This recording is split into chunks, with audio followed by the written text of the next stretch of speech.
Un concert mondial animé par un duo pour le moins improbable. La très stricte présidente de la Commission européenne, Ursula von der Leyen, et le catcheur devenu superstar hollywoodienne, Dwayne The Rock Johnson. L'année 2020 s'est révélée être une période déterminante qui nous a tous touchés dans le monde d'une manière que nous n'aurions jamais pu imaginer. Le cas tragique de George Floyd a été le déclencheur du changement. Le couple s'est associé pour mettre en commun les vastes ressources du monde politique et celui du divertissement, avec pour seul objectif garantir que le dépistage, les traitements et les vaccins contre le coronavirus soient rendus accessibles et abordables pour tous sur la planète. Nous ne mettrons fin à cette pandémie que lorsqu'elle aura pris fin partout. Et cela signifie que chaque personne dans le monde aura accès au dépistage, traitements et vaccins, peu importe où elle vive, d'où elle vient ou à quoi elle ressemble.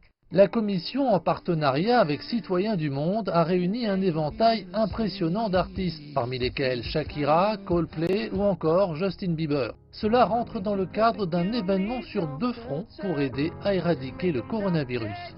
Les choses ont commencé plus tôt dans la journée avec une campagne de dons durant laquelle dirigeants mondiaux, philanthropes et entreprises ont promis de verser plusieurs milliards de dollars pour aider au développement et au déploiement d'un vaccin contre le coronavirus. D'abord considéré comme un grand équaliseur, le virus a plutôt eu un impact disproportionné sur les communautés marginalisées, y compris les personnes de couleur et celles vivant dans l'extrême pauvreté. Le but est maintenant de s'assurer que ces mêmes personnes ne soient pas laissées pour compte lors de l'arrivée sur le marché d'un vaccin.